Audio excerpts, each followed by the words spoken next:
नमस्कार दोस्तों, स्वागत है आपका आपके अपने चैनल कॉन्क्रीट नॉलेज में।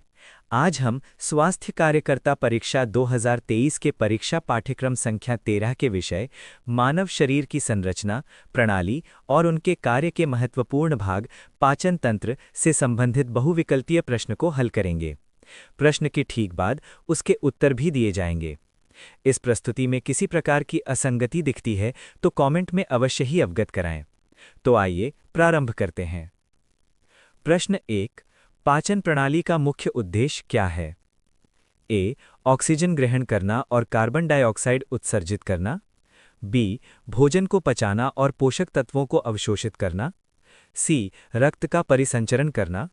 डी, मांसपेशियों का निर्माण करना। अपना उत्तर चुन लें। जी हाँ, सही विकल्प है बी, भोजन को पचाना और पोषक तत्वों को अवशोषित करना। प्रश्न 2, मानव शरीर में पाचन का अधिकांश भाग किस अंग में संपन्न होता है? ए, आमाशय। बी, बड़ी आंत। सी, छोटी आंत। डी, यकृत। अपना उत्तर जल्द चुनें। जी हाँ, सही जवाब है सी, छोटी आंत। प्रश्न 3, एंजाइम क्या है? ए, विटामिन है। बी, बायो उत्प्रेरक है। सी, वायरस है। डी, बैक्टीरियम है। अपना उत्तर तय कर लें। जी, सही उत्तर है बी, बायो उत्प्रेरक है। प्रश्न 4, एंजाइम एक है? ए, वसा। B, RNA. C, protein. D, उपर्युक्त में से कोई नहीं। अपना उत्तर निश्चित करें। जी हाँ, सही ऑप्शन है सी, प्रोटीन। प्रश्न 5, कौन सी एक पाचक एंजाइम नहीं है? A, amylase. B, pepsin. C, trypsin. D, gastrin. अपना उत्तर चुन लें। जी हाँ, सही विकल्प है डी, गैस्ट्रिन। प्रश्न 6, पाचन प्रणाली में भोजन की नली की कुल लंबाई कितनी होती है? ए, लगभग 3 मीटर। बी, लगभग 5 मीटर। सी, लगभग 9 मीटर। डी, लगभग 12 मीटर। अपना उत्तर जल्द चुनें। जी हाँ, सही जवाब है सी, लगभग 9 मीटर। प्रश्न 7, मुंह में भोजन को चिकना बनाने के लिए कौन सा पदार्थ उत्पन्न होता है? ए, पित्तरस। बी, गैस्ट्रिक रस। C, insulin. D, mucus. अपना उत्तर तय कर लें। जी, सही उत्तर है डी, म्यूकस। प्रश्न 8, मुंह में कितने प्रकार की लार ग्रंथियां होती हैं? ए, 3 जोड़े। बी, 2 जोड़े। सी, 4 जोड़े। डी, 1 जोड़ा। अपना उत्तर निश्चित करें। जी हाँ, सही ऑप्शन है ए, 3 जोड़े। प्रश्न 9, फेरिंग्स कितने भागों में बटा होता है? ए, 1। बी, 2। सी, 3। डी, 4। अपना उत्तर चुन लें। जी हाँ, सही विकल्प है सी, 3। प्रश्न 10, नेज़ोफेरिंक्स कहाँ स्थित होता है? ए, मुंह के पीछे। बी, नाक के पीछे। सी, लेरिंग्स के पीछे। डी, आमाशय के ऊपर। अपना उत्तर जल्द चुनें। जी हाँ, सही जवाब है बी, नाक के पीछे। प्रश्न 11, ओरोफेरिंक्स में क्या पाया जाता है? ए, गुर्दे। B, tonsil. सी, जिगर। D, pancreas. अपना उत्तर तय कर लें। जी, सही उत्तर है बी, टॉन्सिल। प्रश्न 12, सबलिंगुअल ग्रंथियां कहाँ स्थित होती हैं? ए, कान के नीचे। बी, जीभ के नीचे। सी, जबड़े के नीचे। डी, पेट में। अपना उत्तर निश्चित करें। जी हाँ, सही ऑप्शन है बी, जीभ के नीचे। प्रश्न 13, लार ग्रंथियों में से कौन सी कान के नीचे और सामने स्थित होती हैं? ए, पैरोटिड ग्रंथियां। बी, सबमैंडिबुलर ग्रंथियां। सी, सबलिंगुअल ग्रंथियां। डी, गैस्ट्रिक ग्रंथियां।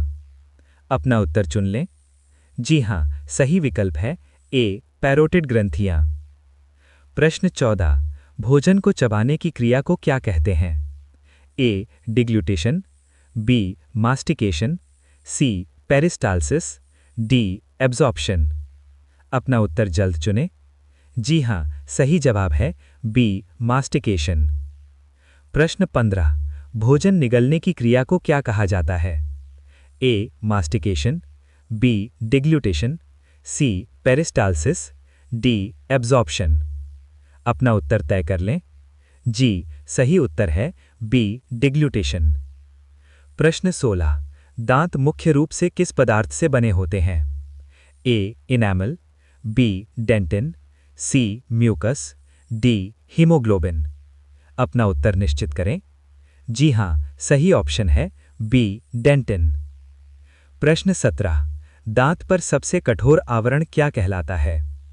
ए डेंटिन, बी कैल्शियम, सी प्रोटीन, डी इनैमल। अपना उत्तर चुन लें। जी हां, सही विकल्प है डी इनैमल। प्रश्न 18। फेरिंग्स पाचन प्रणाली में किस भाग से जुड़ता है? ए मुंह और ईसोफेगस, बी छोटी आंत और बड़ी आंत, सी जिगर और पैनक्रियाज, डी गुर्दे और मूत्राशय। अपना उत्तर जल्द चुनें। जी हां, सही जवाब है ए मुंह और ईसोफेगस। प्रश्न 19। लार में कौन सा पाचक एंजाइम पाया जाता है? ए पेप्सिन, बी ट्रिप्सिन, सी अमाइलेज, डी लाइपेज। अपना उत्तर तय कर लें।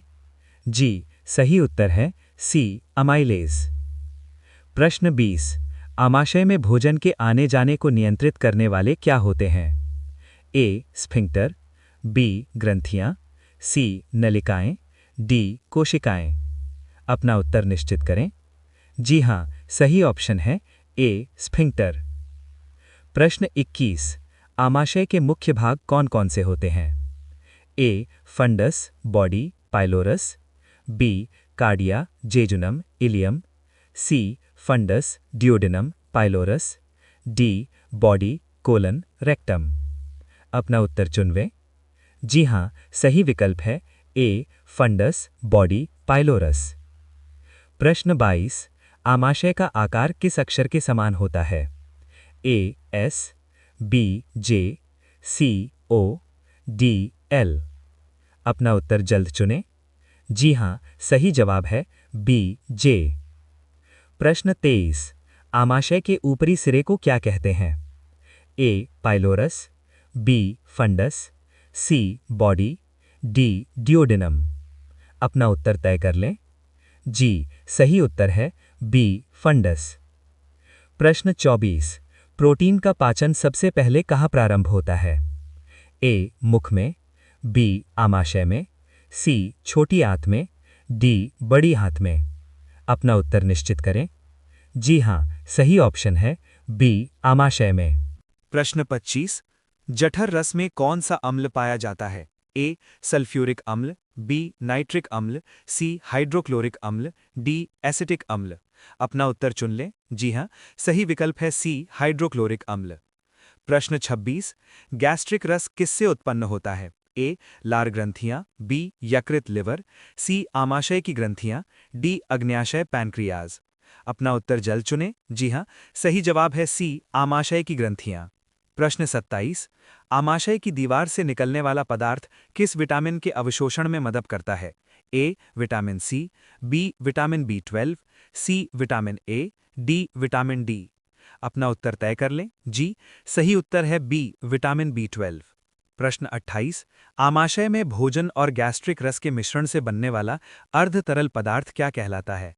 ए पित्त, बी लार, सी काइम, डी अग्न्याशयी रस। अपना उत्तर निश्चित करें। जी हां, सही ऑप्शन है सी काइम। प्रश्न 29। छोटी आंत की लंबाई कितनी होती है? ए 1 से 2 मीटर, बी 3 से 4 मीटर, सी 6 से 7 मीटर, डी 9 से 10 मीटर। अपना उत्तर चुन लें। जी हां, सही विकल्प है सी 6 से 7 मीटर। प्रश्न 30। पाचन तंत्र का सबसे लंबा भाग कौन सा है? ए आमाशय, बी छोटी आंत, सी बड़ी आंत, डी ग्रसिका। अपना उत्तर जल्द चुनें। जी हां, सही जवाब है बी छोटी आंत। प्रश्न 31। निम्न में से कौन सा छोटी आंत का भाग नहीं है? ए डियोडिनम, बी जेजुनम, सी इलियम, डी सीकम। अपना उत्तर तय कर लें। जी, सही उत्तर है डी सीकम। प्रश्न 32। छोटी आंत में पाचन किसके द्वारा होता है? ए केवल लार रस, बी पैनक्रियाटिक रस पित्त और आंत्रीय रस, सी केवल गैस्ट्रिक रस, डी इंसुलिन और हीमोग्लोबिन। अपना उत्तर निश्चित करें। जी हाँ, सही ऑप्शन है बी, पैनक्रियाटिक रस, पित्त और आंत्रिय रस। प्रश्न 33, ट्रिप्सिन एंजाइम किस भोजन का पाचन करता है? ए कार्बोहाइड्रेट, बी वसा, सी प्रोटीन, डी विटामिन। अपना उत्तर चुन लें। जी हाँ, सही विकल्प है सी प्रोटीन। प्रश्न 34, प्रोटीनों के पाचन में सहायक एंजाइम कौन सा है? ए एमाइलेज, बी पेप्सिन, सी लाइपेज, डी माल्टेज। अपना उत्तर जल्द चुनें। जी हाँ, सही जवाब है बी पेप्सिन। प्रश्न 35, पेप्सिन एंजाइम किसका पाचन करता है? ए वसा, बी प्रोटीन, सी कार्बोहाइड्रेट, डी विटामिन। अपना उत्तर तय कर लें। जी, सही उत्तर है बी प्रोटीन। प्रश्न 36, आंत्रिय रस यानी इंटेस्टाइनल जूस किससे उत्पन्न होता है? ए लार ग्रंथियां, बी छोटी आंत की ग्रंथियां, सी अग्न्याशय, डी यकृत लिवर। अपना उत्तर निश्चित करें। जी हाँ, सही ऑप्शन है बी छोटी आंत की ग्रंथियां। प्रश्न 37, भोजन को आगे बढ़ाने वाली तरंगीय गति को क्या कहते हैं? ए मैस्टिकेशन, बी डिग्लूटेशन, सी पेरिस्टालसिस, डी एब्जॉर्प्शन। अपना उत्तर चुन लें। जी हाँ, सही विकल्प है सी पेरिस्टालसिस। प्रश्न 38, पोषक तत्वों का अधिकतम अवशोषण कहाँ होता है? ए आमाशय में, बी छोटी आंत में, सी बड़ी आंत में, डी ग्रसिका में। अपना उत्तर जल्द चुनें। जी हाँ, सही जवाब है बी छोटी आंत में। प्रश्न 39, छोटी आंत के पहले भाग को क्या कहते हैं? ए इलियम, बी डियोडिनम, सी जेजुनम, डी सिग्मोइड। अपना उत्तर तय कर लें। जी, सही उत्तर है बी डियोडिनम। प्रश्न 40, छोटी आंत में अवशोषण किसके द्वारा होता है? ए केवल पित्त, बी पैनक्रियाटिक रस, पित्त और आंत्रिय रस, सी केवल लार रस, डी गैस्ट्रिक रस। अपना उत्तर निश्चित करें। जी हाँ, सही ऑप्शन है बी पैनक्रियाटिक रस, पित्त और आंत्रिय रस। प्रश्न 41, छोटी आंत की भीतरी सतह पर पाए जाने वाले उभार क्या कहलाते हैं? ए एल्वियोलाई, बी विली, सी नेफ्रॉन, डी साइनस। अपना उत्तर चुन लें। जी हाँ, सही विकल्प है बी विली। प्रश्न 42, यकृत का कौन सा कार्य नहीं है? ए पित्त बनाना, बी विषहरण, सी इंसुलिन स्राव, डी ग्लाइकोजन भंडारण। अपना उत्तर जल्द चुनें। जी हाँ, सही जवाब है सी इंसुलिन स्राव। प्रश्न 43, पित्त यानी बाइल किस अंग से उत्पन्न होता है? ए अग्न्याशय, बी यकृत, सी छोटी आंत, डी आमाशय। अपना उत्तर तय कर लें। जी, सही उत्तर है बी यकृत। प्रश्न 44, यकृत यानी लिवर का औसत वजन कितना होता है? ए 500 ग्राम, बी 1 किलोग्राम, सी 1.5 किलोग्राम, डी 2.5 किलोग्राम। अपना उत्तर निश्चित करें। जी हाँ, सही ऑप्शन है सी 1.5 किलोग्राम। प्रश्न 45, निम्नलिखित में से किस एक की उत्पत्ति यकृत का कार्य है? A urea, B lipase, C श्लेष्मा, डी HCl। अपना उत्तर चुन ले। जी हाँ, सही विकल्प है ए यूरिया। प्रश्न 46, वसा का इमल्सिफिकेशन करना किसका कार्य है? ए लार, बी पित्त बाइल, सी अग्न्याशयी रस, डी गैस्ट्रिक रस। अपना उत्तर जल्द चुनें। जी हाँ, सही जवाब है बी पित्त बाइल। प्रश्न 47, वसा के पाचन का अंतिम उत्पाद क्या होता है? ए ग्लूकोज, बी अमीनो अम्ल, सी फैटी अम्ल व ग्लिसरॉल, डी स्टार्च। अपना उत्तर तय कर लें। जी, सही उत्तर है सी फैटी अम्ल व ग्लिसरॉल। प्रश्न 48, पित्त यानी बाइल का हरा रंग किस कारण से होता है? ए बिलिरुबिन और biliverdin, B haemoglobin, C potassium लवण, डी कोलेस्ट्रॉल। अपना उत्तर निश्चित करें। जी हाँ, सही ऑप्शन है ए बिलिरुबिन और बिलीवर्डिन। प्रश्न 49, बड़ी आंत का मुख्य कार्य क्या है? ए पाचन करना, बी जल का अवशोषण करना, सी एंजाइम बनाना, डी हार्मोन स्राव करना। अपना उत्तर चुन लें। जी हाँ, सही विकल्प है बी जल का अवशोषण करना। प्रश्न 50, कौन सा बड़ी आंत का भाग है? ए जेजुनम, बी ड्यूडनम, सी इलियम, डी सिग्मोइड कोलन। अपना उत्तर जल्द चुनें। जी हाँ, सही जवाब है डी सिग्मोइड कोलन। प्रश्न 51, इंसुलिन किससे संबंधित है? ए जिगर, बी पैंक्रियास, सी आमाशय, डी फेफड़े। अपना उत्तर तय कर लें। जी, सही उत्तर है बी पैंक्रियास। प्रश्न 52, पैंक्रियास द्वारा उत्पन्न इंसुलिन का कार्य क्या है? ए वसा पचाना, बी कार्बोहाइड्रेट के पाचन को नियंत्रित करना, सी पानी अवशोषण करना, डी ऑक्सीजन लेना। अपना उत्तर निश्चित करें। जी हाँ, सही ऑप्शन है बी कार्बोहाइड्रेट के पाचन को नियंत्रित करना। प्रश्न 53, कौन सी एक पाचक एंजाइम नहीं है? ए amylase, B pepsin, C trypsin, D insulin. अपना उत्तर चुन लें। जी हाँ, सही विकल्प है डी इंसुलिन। प्रश्न 54। इंसुलिन क्या है? ए पाचक enzyme, B hormone, C vitamin, D खनिज तत्व। अपना उत्तर जल्द चुनें। जी हाँ, सही जवाब है बी हार्मोन। प्रश्न 55। इंसुलिन की कमी से कौन सी स्थिति पैदा होती है? ए एनीमिया, बी मधुमेह यानी डायबिटीज, सी उच्च रक्तचाप, डी सर्दी जुकाम। अपना उत्तर तय कर लें। जी, सही उत्तर है बी मधुमेह यानी डायबिटीज। प्रश्न 56। कार्बोहाइड्रेट के पाचन का अंतिम उत्पाद क्या होता है? ए फैटी अम्ल, बी अमीनो अम्ल, सी ग्लूकोज, डी ग्लिसरॉल। अपना उत्तर निश्चित करें। जी हाँ, सही ऑप्शन है सी ग्लूकोज। प्रश्न 57। अग्न्याशयी रस यानी पैंक्रियाटिक जूस का क्या कार्य है? ए भोजन को चूसना और अवशोषित करना, बी कार्बोहाइड्रेट प्रोटीन और वसा का पाचन करना, सी रक्त में ग्लूकोज का स्तर नियंत्रित करना, डी पाचन नलिकाओं को साफ रखना। अपना उत्तर चुन लें। जी हाँ, सही विकल्प है बी कार्बोहाइड्रेट प्रोटीन और वसा का पाचन करना। प्रश्न 58। कौन सा एंजाइम ग्लूकोज को एथेनॉल में परिवर्तन करने को प्रेरित करता है? ए एमिलेज, बी जाइमेज, सी पेप्सिन, डी लाइपेज। अपना उत्तर जल्द चुनें। जी हाँ, सही जवाब है बी जाइमेज। प्रश्न 59। टाइलिन क्या है?